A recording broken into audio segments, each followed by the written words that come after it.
The guys in front of us, the generation in front of us, they taught you a hell of a lot. And sometimes you didn't even know they were teaching you. You'd pick up on what they did or their mannerisms or how they handled customers, and they didn't even know they were teaching you, but they were. If you were prepared to watch, you were going to learn. You could learn a lot off them. This is the Australian Butchers Guild podcast, brought to you by Meat and Livestock Australia, the podcast for passionate butchers. Welcome back to another episode of the Australian Butchers Guild podcast, the show where we champion Australia's independent butchers, celebrate the craft and dive deep into the stories shaping Australia's red meat industry. I'm your host, Doug Piper, and today we've got another great episode lined up.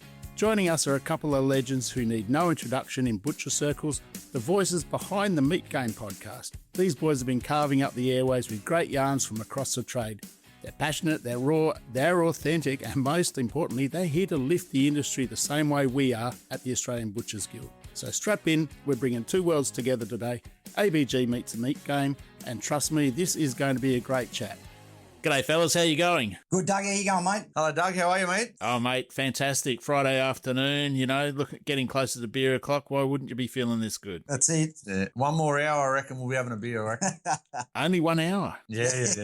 We've got to do, sometimes we've got to be a little bit professional. I thought Fridays were a bit of overtime for you guys, getting ready for the weekend, getting rid of all the meat out of the chillers. No, it won't be long. How's the podcast going for you? No, it's going extremely well, Doug. It's just keeping up with us a bit at the moment. So yeah, it's going really well, mate. We're 140 episodes in, and it's a lot different than what we thought it was 100 episodes ago. It's been a massive learning curve, Doug. Like the IT side of it was probably massive on my side with the editing.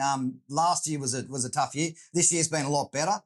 We've got videoing now, which is where we always wanted to get to. We're videoing a lot better. So we're just sort of hitting our peaks on the way we're presenting it. As far as the content goes, the audio has always been good, but we always wanted to get to that, have a proper video, proper podcast setup, which we're just sort of hitting that peak now. So it's come along really well, mate. We're really proud of it. Yeah, no, you should be proud of it, fellas, because you're doing some great stuff out there. The butchers are loving it, and it's giving us a different platform where we can sort of, engage with the butchers, isn't it? Exactly, mate. Sure. We just try and keep it casual and relatable, Doug, just so it's easy listening for them. They might learn something as they listen, but we try and keep it easy listening. We just try and keep it fresh and interesting and just a free-flowing conversation, basically. I think that's the best way. We're up to, what's this, episode 57 or 58, I think it is now, and we only do one a month, but, I've got a lot of other stuff to do, whereas you guys have only got the podcast to do because you don't do anything else.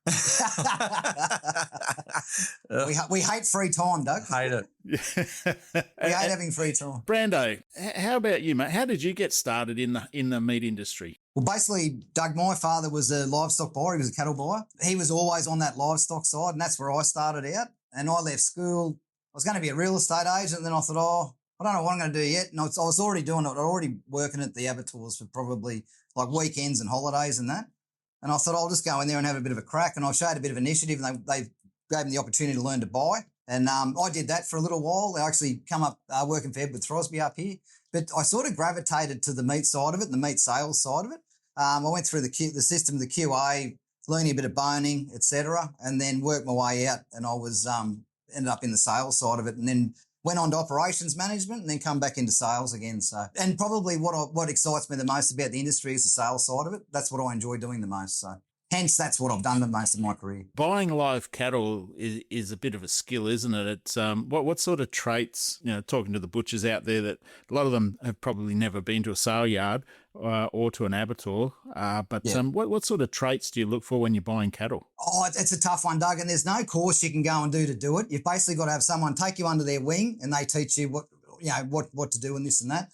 The biggest thing with buying is knowing how to put a weight on a body when it's live. That's critical. Because if you can't do that, your price will always be out. You've got to be able to know what that body's going to dress out before it's gone to the abattoirs. So that's probably the most critical part of it. And especially now, Doug, like we've had a couple that have missed the mark just of late, and with the pricing at the moment, it can be a massive difference. Oh, if you're even on lambs, like if you're 3 or 4 kilos out on a lamb, Doug, and it's 3 or 4 kilos lighter than what you estimated, all of a sudden those lambs, you're in trouble trying to get out of them, like get out of that cost price. So anyone going into that, being able to put a weight on a live animal, that's the most critical part of it. And guessing yields, like looking at a body and knowing what it's going to yield. Those guys are doing it every day, and they're absolute like they're magicians at it, But that's a big part of it. Mm. And if you don't like driving, don't get into livestock buying.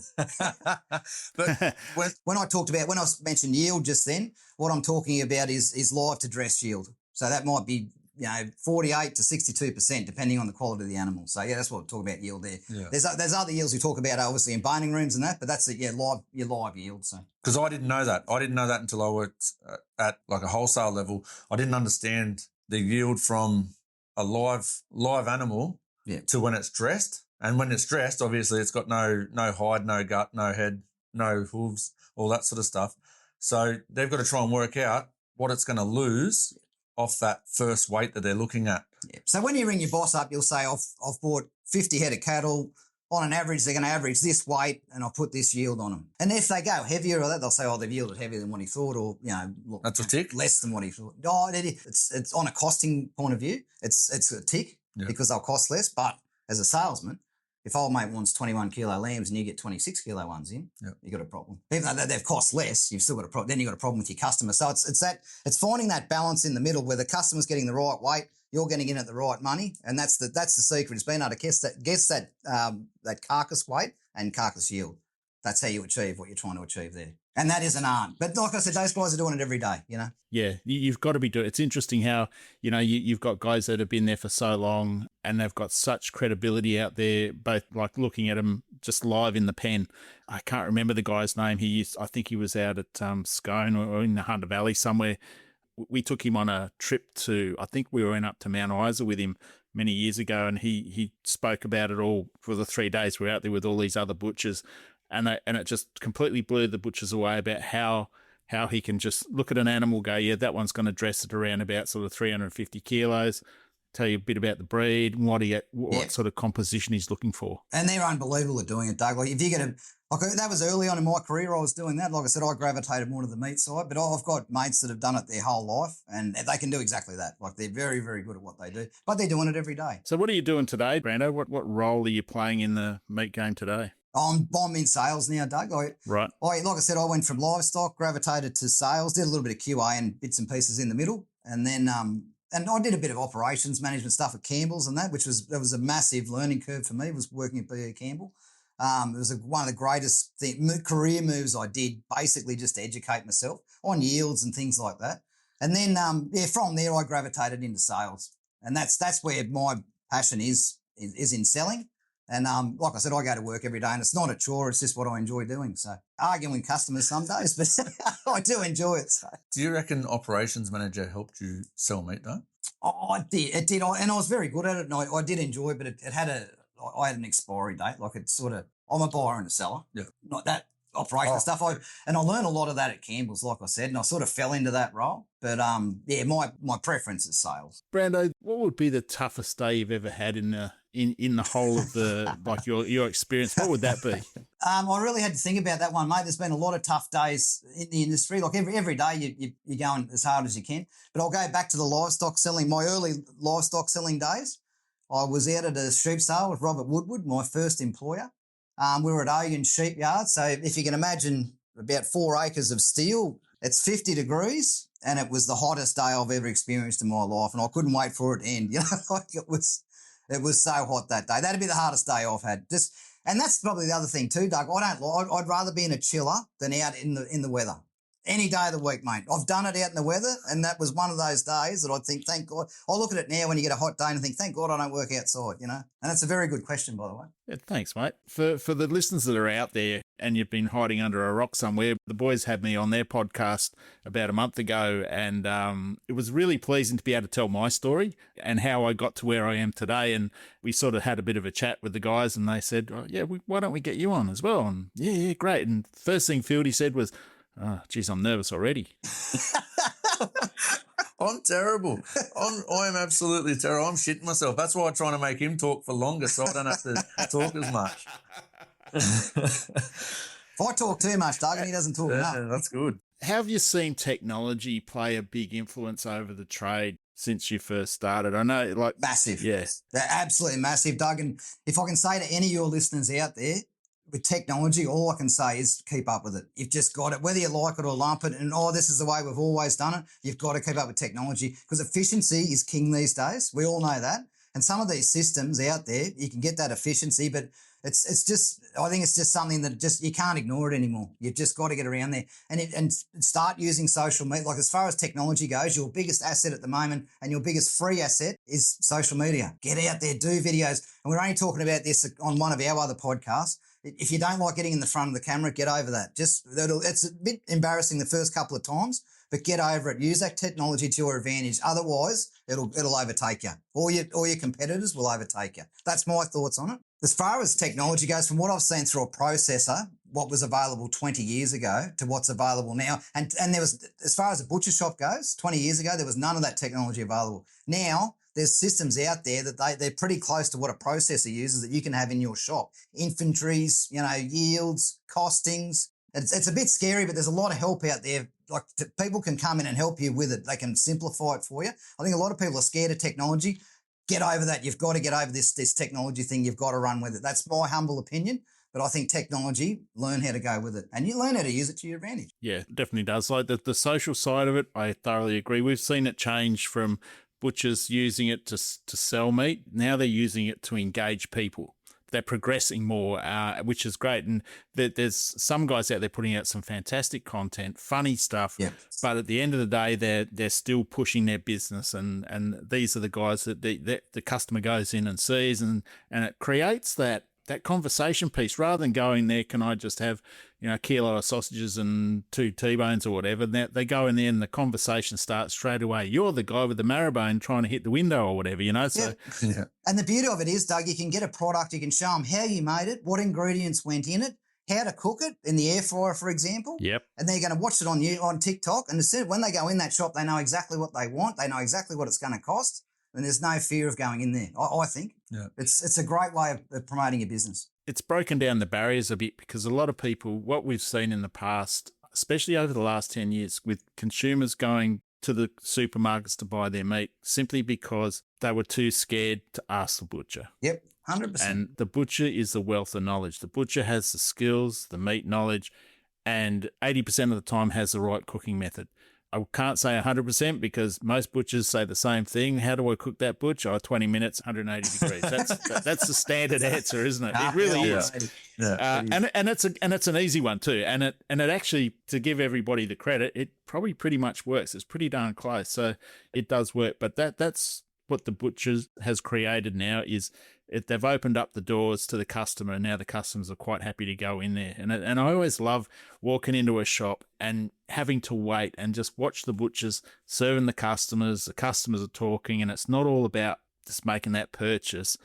It's all about a relationship that they're building with their customers. Yeah. 100%. But you know what else it does, Doug? It also introduces you to someone that hasn't met you yet. Mm-hmm. Last night, we done a podcast last night with an absolute legend that we've watched on social media for ages.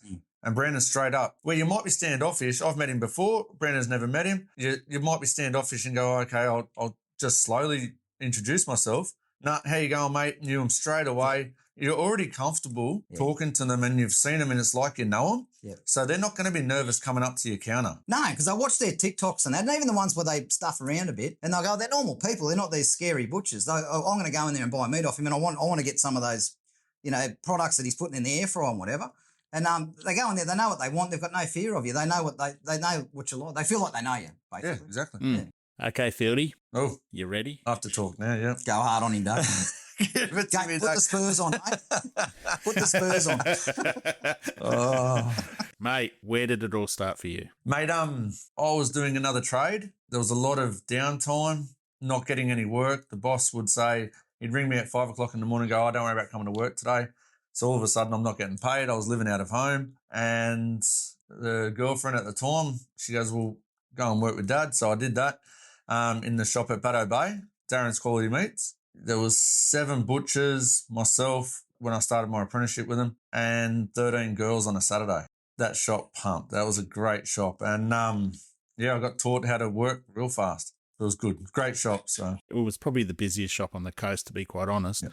I don't know when it was. Would have been probably the late 90s. I managed the Franklin's Fresh there, the meat department there. Yeah. And I used to love walking out there and being a retail butcher, not a supermarket butcher, that's where I was from, just walking out there and seeing everybody going into the shop and just so many people working in there. You know, it was and a big window to fill every morning and the counter display and that. Like, it was just a really cool example of a great butcher shop. Yeah, no, it was a cracker. Your transition from a butcher shop, how did you get into the wholesaling side of the industry? I was supervising for Joe's Meats. Then I went into the buying side of it, and Cole Cameron retired, who a lot of people would know, especially in Sydney. Oh, yeah. He retired, and Gary Bitmead said, well, do you want to have a crack? And I said, bloody oath, I do. This is a job that I want to have a crack at. I love buying things. I love haggling. And I thought we could take a bit of control over what we were buying and how much we were paying for it. So I started doing that, and Gary was just the best. Anything I said, he just said, yep, just do it. We'll deal with the consequences later. And that was unreal. But I was buying a hell of a lot of meat off Daniel Woodward. And he said, look, we can't poach it from Joe's, but if anything ever happens, make sure I'm the first phone call. So I got a tap on the shoulder at Joe's by Mr. Letterer, Paul Letterer, and he said, I need you to go and fix one of my shops. And you're not allowed to say no to him because the meat buying job wouldn't have been there for long if I did. So I didn't really have that much of a choice. So I went and done that for a little while, and then I rang Daniel. I said, look, I'm keen to give wholesaling a go. So I was with them for Woodward's for about 6 years, and I absolutely loved it. Big learning curve there. Oh, massive. Like, they were doing 400 to 500 tonne a week back in those days. Yeah. A massive learning curve. And that's something from one of those places you work at, and I think you carry that for the rest of your career. Oh, for sure. Because you're seeing the big boys do it.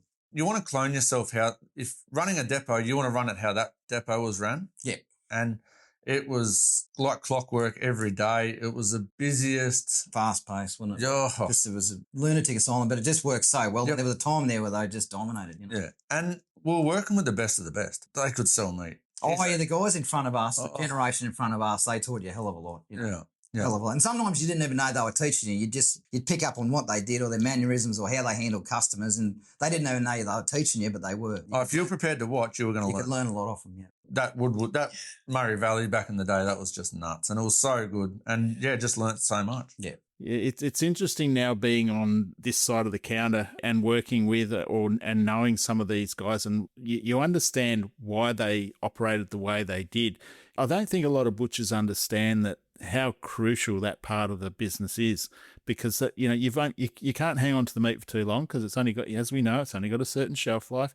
There's more than one person that they ring up every day. They've got probably 20, 30 guys that they ring up every day, and they've only got a certain time frame to get hold of these butchers to sell them meat, because if they don't get to them early, somebody else might. More now than ever, Doug. You're exactly right. I don't think that's any young salesman that's listening to this. I think that's so important. Find out the best time to ring. All these particular customers will have different times depending on how they run their business, and they all run them differently. Find out the optimum time to get. You don't want to be ringing him too late. Someone else has already got in there, but you don't want to be too early either, where he only gives you a little order. Yeah, it's finding that sweet spot with your customer, I think. Yep. And that's part of knowing your customer. That's a massive thing. And not even on the wholesale side, on a retail side as well. Know your customer. But you can set up a call sheet. Look, we've got customer lists and we've got call sheets, and you can set up what times you ring that customer. Yeah, it's going to take you a while to work it out, but if you can do your call sheets on what times the best suits them, yep, you're going to go well. Brandon's on holidays, and he's got his call sheet sectioned out, so I know which ones are going to text message overnight. I know the ones that are going to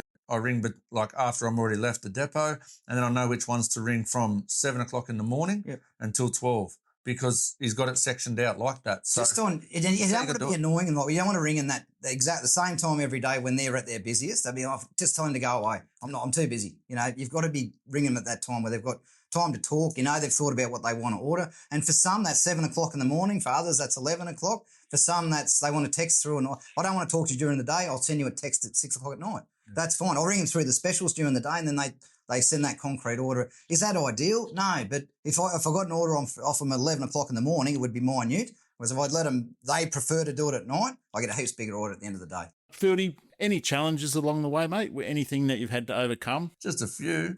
The biggest... As soon as the alarm goes off. The hardest thing for me of my career, it's probably a lot of people's career, is managing weight. And I know that sounds weird, but managing the lifestyle probably, and the weight that comes on from when I was sort of 18, 19, 20, fit as a fiddle. Yeah, not a bit of fat on me. Through the lifestyle of the butcher shops, when you're eating, like you're eating out of the fry pan at 8 o'clock in the morning for smoko, and then you're eating at 8 o'clock at night when you get home from work. And I've ballooned out to 158 kilos, 160 kilos. And trying to change your lifestyle to fix it was just too hard. I ended up having to have surgery, the weight loss surgery.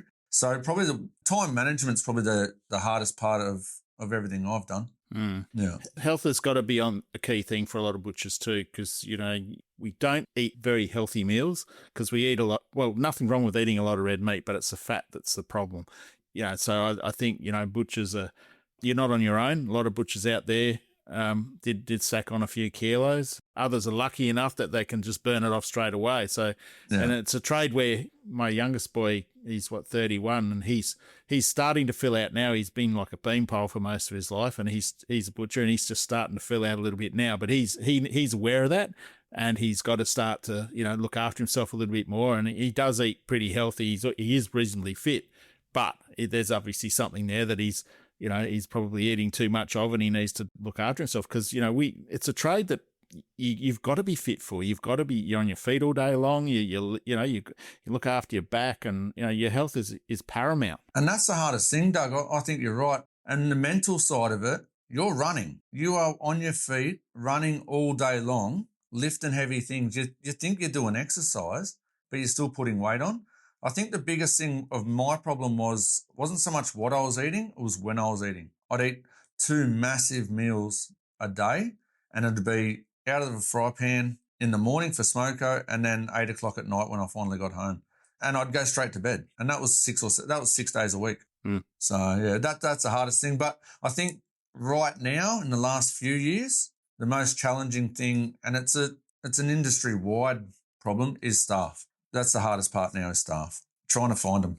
I think the secret now, whether you're in a butcher shop or a boning room or an abattoir, whatever, is having a system where you can grow your own. I think that's and is it a long investment? Yes, it is. But they're just not there to poach it anymore. No. Like, I think getting young blokes in and growing your own. And that was a big part of us starting the podcast, Doug. Getting young blokes involved, like getting them interested in it and growing your own. That's the only way around that labour problem. Packing jobs and that in a processing situation, yes, you can import labour. It's not ideal, but unfortunately that's what we've got to do a lot of the time. But your skilled jobs, I think you've just got to grow your own. You really do. Yeah, I was talking to Marcus Fermi. He's got a great butcher shop down in Sandy Bay in Tassie last week, and he was telling me he's put on over 20 apprentices since he owned that butcher shop, and he's currently got 2 or 3 there now. I think he's got 2 there now, who are one's towards the end of her career, and young Oscar's probably into his 2nd year now. So, but you're in a very confined location down there, like a lot of other regional areas around Australia, and that's what you've got to do. You've got to grow your own. You've got to invest in the community and get them interested and keep them interested. And that's the hard part, is keeping them interested. And I think we spoke about that before. Giving them some ownership of the business, giving them some responsibility that makes them feel like they're needed there. So rather than, bugger it, I won't go to work today. I don't really feel like making snags or doing whatever. But then they might think about the other way. They go, shit, I've got to go to work today because I've got to get that done. You've got to give them that responsibility. It's shown them that there's a future too, Doug. Like, you won't just be doing whatever mundane job you're doing as an apprentice. You won't be doing that forever. You could potentially have a share in this shop, or have your own shop, or take this shop over. It shows them that there's a bit of light at the end of the tunnel. They're just not going to be flogging themselves forever, Something for you, Doug. Where do you think we'd be if there wasn't this sort of sudden intake of female apprentices? Because that's changed a lot recently as well over the last few years. A lot of the females are coming in and starting to do the trade, whereas the young blokes aren't doing it now. Where would we be if the girls didn't come along? Mate, we'd be up the creek. We really would. And it's not just the younger girls. We've had a lot of mature-aged women come into the trade. I met, over the years, I've been here for a long time, and I've seen a lot come and go. And I always remember one, there was a woman, I think she would have been, I think she'd had a couple of kids. She wanted a job, and she loved going to the butcher. So she ended up doing her apprenticeship at a shop in Castle Craig in Sydney. And she was probably one of the best female butchers I'd ever seen. She was just so good at everything. Did she end up at Craig Cook? No, she ended up having another baby, so she ended up back in the family home. But she was out for, I think she was doing it for about 5 or 6 years, but she was so good. We see that time and time again where there's so many women coming into the trade and they're just going on so well. Like you look at Sarah Wadlin, she's an absolute legend of a girl. Marcus Verme, he's got his manager is a young girl called Jess Bartles. She's actually going on to do some other stuff in the trade. She's staying there as manager, but she's also going to be she's doing a Cert 3 to take on teaching the students down there in Tassie. And we need that. We need those people coming through. And there's another young girl in there, Courtney, I can't remember her last name. She was in the apprentice competition, the AMIC apprentice competition a year or so ago. Great young woman, absolutely fantastic. But she's grown to be a really good tradesperson. The women bring a little bit of sensibility into the business. They bring a bit of finesse. I think if it was purely a male-dominated trade, we'd be right up the creek, I reckon. They add another dimension to it, don't they? They certainly do, mate. Well said. Brand new dimension, and that's where the trade needed to go. Exactly. Yeah, it's just brought it up a level, hasn't it? And the customers, there's a question here too, like what customer expectations. I think the customers' expectations are a lot higher of a butcher now than what they were 20 years ago. Oh, definitely. Especially in the way of sausages and things like that. Everything. Yeah, everything. Yeah. Beef and lamb. How do you find the sales with that at the moment? It's pretty tough trying to sell beef and lamb at the moment. I know butchers probably sell half of their business is probably 50% beef, and at the moment the way that lamb prices are, and you're probably looking around about 20% of the business, if that. Is that affecting your business much at all? Oh, big time, Doug. Like the price of lamb at the moment, it's just very hard for anyone to make any money out of. So everyone's doing the minimal they can. They're doing a little bit more. Beef's a lot more forgiving at the moment. Don't get me wrong, it's still dear, but lamb is we're just in a hard period that we've just got to just work our way through it. But no one's having any fun, whether you're a wholesaler or a butcher. No, you're right. No, everyone seems to be struggling with it. Big time. Yeah. I think you were saying a few weeks back that butchers are still buying a few whole carcasses, but you're selling a lot more broken line. Is that still the case? Yeah, because they only want to buy what they need. They're sort of just really trying to minimise because they're looking at their spend over the week, and obviously that's grown by another, 30%. Oh, yeah. So they're trying to minimise their spend. So instead of buying a whole lamb, they think, I'll just buy a middle, or I'll just buy legs, or that's what we're seeing anyway. So, and not only that, Doug, also with the different cultures as well. You've got a few different cultures that are buying the legs, and then you've got different cultures that are buying the fours, and then you've got cultures that are buying the middles. Yeah. And with certain cultures, especially the four-quarter meat, they buy a lot of meat. With the shops that are buying middle meat, their customers are walking out with a brown paper bag, right? And the customers that are buying the four-quarter meat, they're walking out with grocery bags. Yeah. Kilos and kilos of meat. And that becomes a balancing act of the whole carcass. That's where as a wholesaler, you're constantly trying to balance that whole carcass. Yeah. Because unfortunately, we've got to take the whole thing.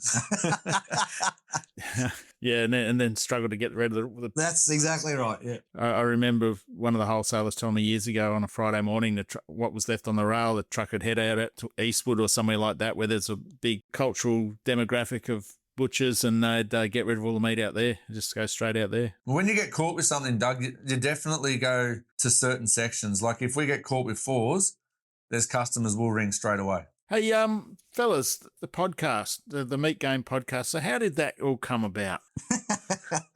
So I was saying to Brandon for a fair while, we had these two young blokes at work and they were telling us about alpha blokes. And we're like, oh, no. Anyway, on a Sunday, we're unloading a truck and... Be honest with him, Mark. We didn't know what a podcast was 2 years ago. We didn't know what a podcast was, though. Nah, we didn't. Nat sent me a thing and I said, what's this Spotify thing? She said, it's a podcast. I said, well, what do I do with that? Yeah. So we started listening to a few and we thought there's a place that Mark sort of come up with the idea. And I said, I don't know. There's a lot of people doing podcasts, they're better looking and funnier and, more educated. Yeah. But a few of the characters that we've come across over the years, we thought, well, maybe there is a place for just a easy listening, educational but easy listening, casual sort of a meat industry podcast that butchers can just listen to it. Yeah, it's educational, but it's in a casual manner where they can put it on and it's not a chore to listen to, And there's a bit of carry on in that in it as well. So two things about it, Doug. The worst part is, so I get to sit next to Brandon every day, right, while we're working. 6 hours out of the 9 or 10, I'm in stitches laughing at the stories he's talking, the way you were talking to the customers, and I thought that's actually funny. We got it. Like we could tell everyone like this. Yeah. Unfortunately for me, probably 80% of his stories we're not allowed to talk about on our podcast.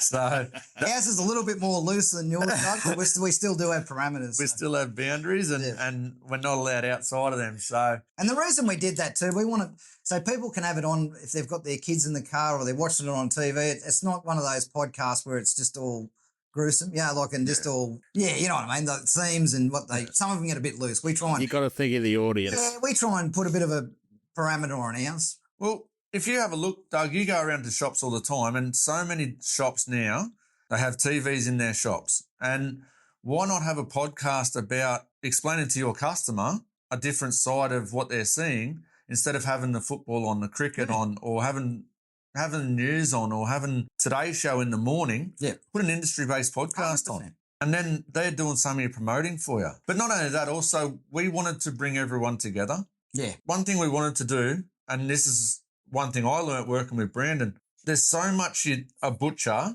doesn't know about the livestock side, about the abattoir side, about the export. We'd love to speak to more exporters because so many of our listeners wouldn't know what goes into export. Yep. And one of our best podcasts was with Chloe, who's a livestock live exporter. Yeah. And that's kicked so many goals because no one knew about it. And all there was myths and myths and myths, and they were all bad. Well, we wanted to kick some of their myths and show that what actually does go into it. And that's been one of our best podcasts, yeah. And then on the flip side of that too, Doug, what we're trying to do too, we're showing butchers what happens on the other side too, but we're reaching out to some of these young people and showing them how many, there's many strings to the bow of the meat industry. And we're trying to show them all these different facets of it. So if you're a butcher and you think, I don't want to be a butcher, Dad was a butcher, but I don't like it. Well, guess what? There's all these multitude of different things that you can do within the industry. And the butchering that you have done will help you with that. Yep. But you're not just stuck in that one thing. You don't just say, I'm getting out of butchering, that's it, I'm out. I'm going concreting. You can listen to these podcasts and go, that livestock thing, I might have a go at that. Live export, I might have a go at it. QA to meat processor, I might have a go at that. Or I might just become a boner, or I might go work on a farm, and Dad can continue being a butcher. We just want to try and help the industry by showing what's in it, what's available, what's on offer for a young person. Yeah, it's so diverse. It's a great lifestyle for anybody really. Like as you said, Brando, you could go and work on a farm. You could get a job there doing like a jackaroo job there, and then you could be the butcher there as well. Because some of these, we call them farms. They're actually a station. They're millions of acres. So, they have, 40, 50 people working there, and they're in the middle of nowhere.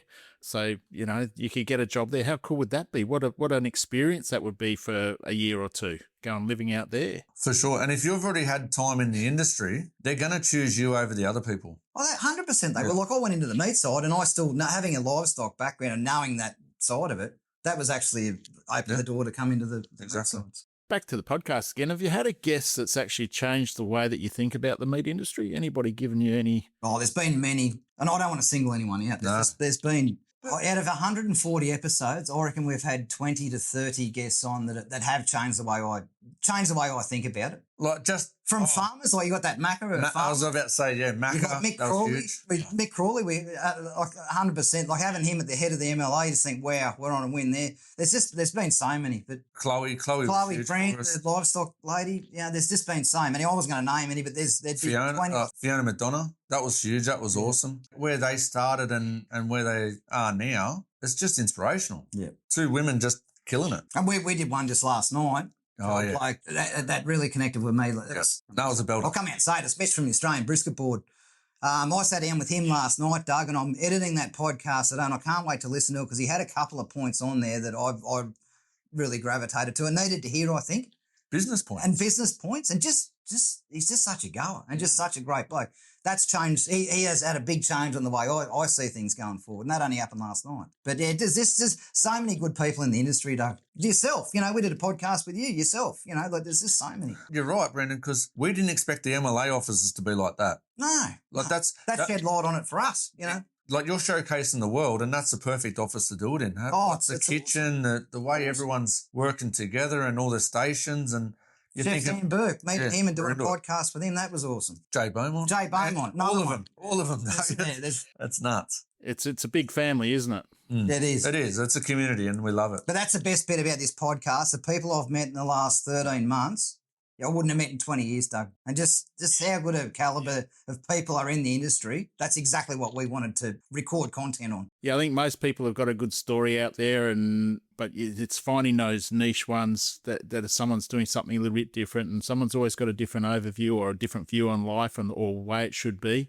But, you never shut your ears to these ideas. It's like anything. You've got to keep an open mind and you've got to sort of go with the flow. But eventually along the way, there's always somebody there with something decent and something very innovative or whatever to talk about and to give you some different ways so you can forge forward, I suppose, with your career. I think you've got to be like, whether you're in a shop or in a career, I think you've always got to be looking for that next thing, that next innovative thing. If you get comfortable, you'll get left behind. And I think Jay Beaumont said this, in a business, you need to reinvent yourself every 10 years. Yep. That come from Jay Beaumont. It's so true, I reckon, Doug, in the last 13 months, I've learned as much as I've learned in the last 25 years. Oh, 100%, yeah. What do you see for the trade in the next sort of 5 to 10 years?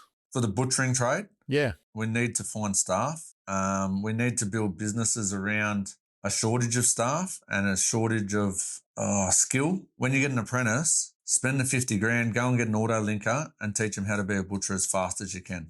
Yeah. Don't teach them how to make sausages and wash up. They've got to learn that anyway, but get them going and get them to be butchers and train within as fast as you can, because we need as many as we can get. Yeah. I think one thing also these days that maybe bosses should try and look at is, instead of having one apprentice that does 60 or 70 hours a week, have two doing 38 hours.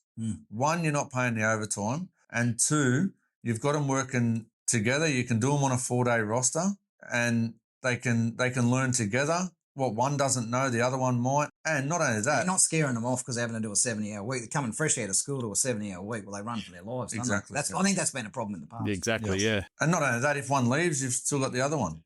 I suppose at the beginning, you've still got to get two, don't you? Yeah. Just getting one's hard enough. But if you're offering a 4-day-a-week apprenticeship instead of a 6-day-a-week apprenticeship, you're going to get a lot more young people starting. Definitely. I'd even go for that, even at my old age. 4 days a week. Okay, little bit about you two. So what's your most underrated cut of beef or lamb? Oyster blade. That was Spot on. Yeah, You got me. You had me at hello. It's the ugliest, most underrated cut of beef, but have a go at it. You won't be, it won't let you in. And then lamb, it'll be a lamb chump. As a wholesaler, we get caught with them all the time. I don't know why. It's bone them out. You got a lamb rump. You can do your chump chops. You can. There's so many different uses. I know why we get caught with them, because you don't sell them because you just take them home. Breakfast, yeah. But it's just the most underrated cut and the most versatile cut. Doug, I'm upstairs. I'm making a few phone calls, and every Friday afternoon, I see Brandon downstairs boning out chumps. Yeah. Straight in the air fryer, Doug. In the air fryer. Straight in the air fryer. At work. 15 minutes, 180. That's it. Make a few calls while it's cooking. Yeah. Mate, I call them my 2-beer roast. If I'm out, no problem. Mate, if I'm doing a demo with some consumers and that, and they, people always ask, what's your favourite one? And I say my 2-beer roast, and they go, what's that? And I say, well, it's a little lamb rump. Yeah. I said, it's that thing that there's a story I like to tell, and it's like, I don't play golf, but it's a story.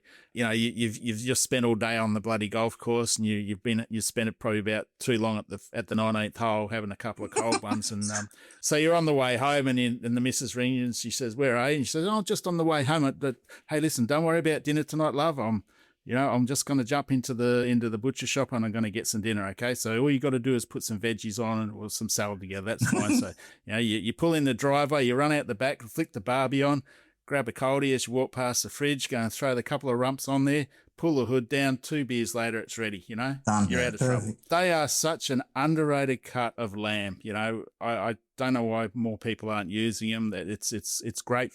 Like if you get a larger lamb, you can probably feed 2 off them if you leave the cap on, but if you take the cap off, you're probably only going to get one feed out of them. You know them as a chump chop, they eat bloody good. But as a roast, you can't go wrong.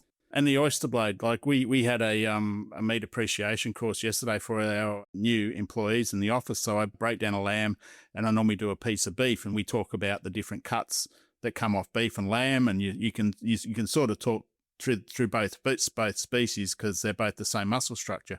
And one of the cuts I did yesterday was the oyster blade. We normally do a rump, but we've done them to death. And, we sub-pry them, we do all that, we talk about it, blah, blah, blah, but trying to show them something different. So we did the oyster yesterday, and Yeah, I had a beautiful big oyster there, and it was a grass-fed one, so there wasn't a lot of waste on it. Yep. And, it just blew them away. Sammy cooked it up for us, and it just blew them away how tender it was. It's like it's number 2 on the tenderness scale behind the tenderloin. Yeah, but I think it beats the tenderloin because it's actually got flavour. That does. It's got the flavour, 100%. For sure. People just don't know about it. And even if you go into the supermarket, you go into a Coles supermarket, have a look on the shelves out there. You know what they've got on the shelf? Flat iron steak. Mm. Why don't more butchers have them? Give it a go. A great alternative. Yep. Brando, what's your favourite cut of beef or lamb? Oh, mine's I'm pretty boring, Doug. Scotch fillet, cooked by Sam Burke. Yeah. I'm a Scotch fillet, man. That was so good. 3 times cooked chips? Yeah. Oh, yeah. It was. Yeah. No, that was a win. No, I'm a Scotch fillet man, mate. Pretty boring. And obviously oyster blade. No, I should say oyster blade.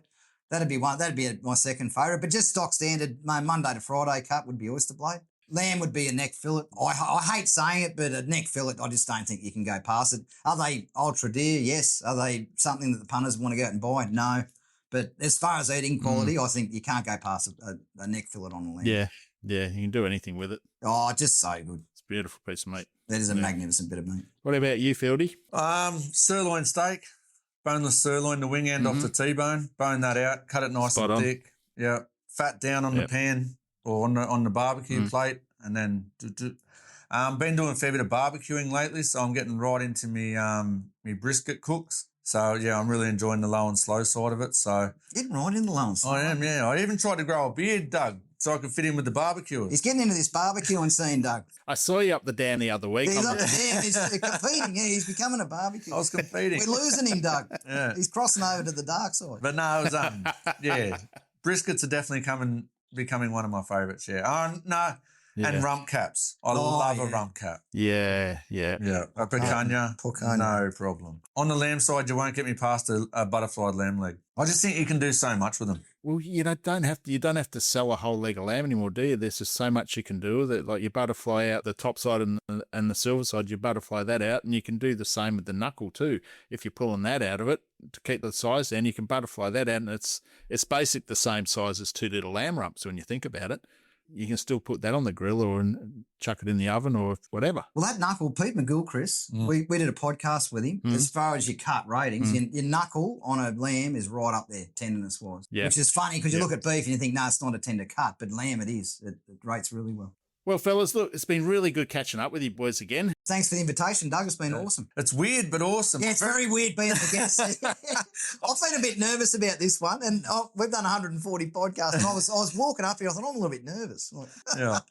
Well, I've only done 50-odd. You guys have nearly triple the amount of me, so... But, Doug, we're allowed to swear and we don't have to do it. Like, we've watched our P's and Q's and everything. Yeah, we've had to behave for this one. Yeah. I know you've been very well behaved.